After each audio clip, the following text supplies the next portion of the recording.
Every few years, the gaming world does something strange. A forgotten franchise, silent for a decade or more, suddenly comes roaring back, as if the entire industry remembered it existed at the exact same moment. But these comebacks aren't random.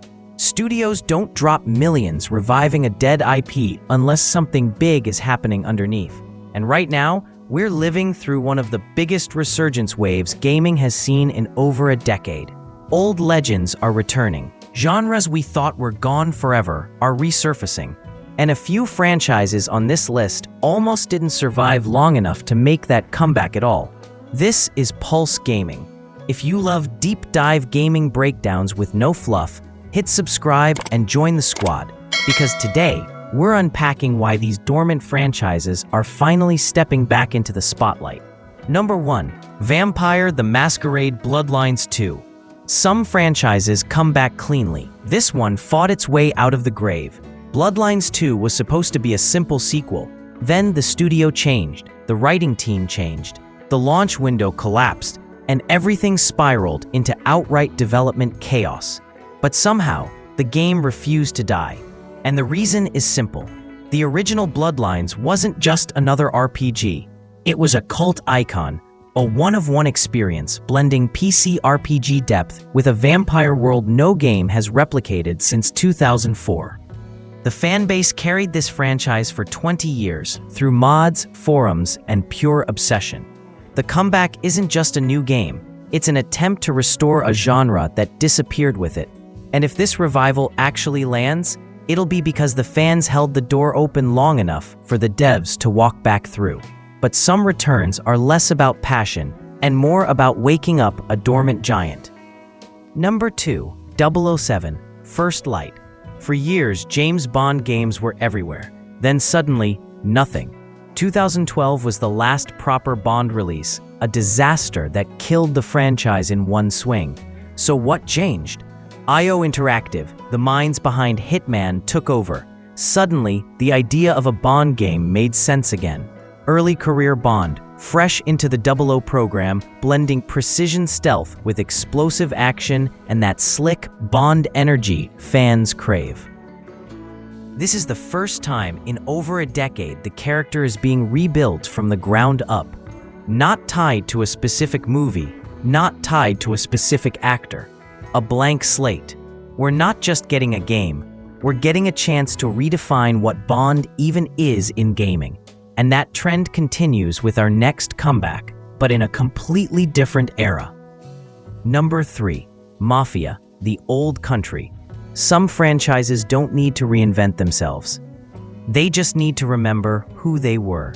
Mafia: The Old Country takes the series back to Sicily, stripping away modern tech and side mission bloat and returning to the tight, story-driven structure that made the original a masterpiece. Mafia 3 launched in 2016, and despite strong themes, it lost the precision fans loved. This comeback is more than nostalgia. It's a reset button, a chance to rebuild Mafia the way it always should have evolved. Intimate, cinematic, and razor-focused on character and consequence. But while Mafia went backwards in time, the next franchise changed continents entirely. Number 4. Silent Hill F. Silent Hill hasn't had a new entry in years. Remakes don't count. So when Konami announced Silent Hill F, it didn't just surprise people. It confused them. Japan. New era. New protagonist. New psychological twist. Instead of copying the classic fog-covered suburb, the team pushed the franchise toward Japanese folklore, body horror, and cultural horror themes the series has never touched before. It's a risk. A big one, but it's also the most Silent Hill thing possible, taking fear into places players don't expect. And speaking of expectations, nobody expected this next franchise to evolve the way it did. Number 5. Super Meat Boy 3D. After 14 years, Super Meat Boy is back, this time in full 3D. Yes, the hardcore platformer that defined early indie gaming is stepping into a new dimension. The physics are different. The movement is different. The speedrunning meta is going to be completely rewritten. And that's exactly why fans are excited and terrified at the same time. Bringing Meat Boy into 3D could have been a disaster, but early footage suggests the developers actually kept the brutality intact. But while Meat Boy is taking risks, our next comeback is playing a completely different game.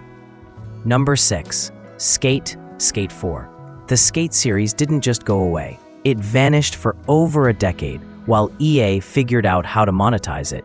That's why the comeback has been controversial. Free to play, cosmetic focus, long development cycle, mixed impressions. But here's the thing, the Skate community never left. The physics culture, the trick creators, the fan-made servers, they kept the identity alive. And now EA is trying to rebuild Skate into an endlessly playable platform that updates over time. If it works, it's the second coming of Skate 3. If it fails, it'll be remembered as the comeback that killed the franchise twice. But the next game didn't struggle with controversy. It became gaming's biggest punchline. Number 7. Hollow Knight Silksong. The waiting joke, the meme release date, the ghost announcement. Silksong disappeared so hard that people genuinely questioned if the project still existed. But then, finally, proof. Playable at Gamescom. Real systems, real footage, real momentum. Silksong is more than a sequel. It's a chance for Team Cherry to escape the shadow of one of the greatest indie games ever made. And from what we've seen so far, the movement, verticality, and combat depth look like a major evolution. But while Silksong's return is fueled by fan obsession, the next revival is fueled by pure nostalgia. Number 8. Painkiller, a decade-old FPS relic rising from its coffin.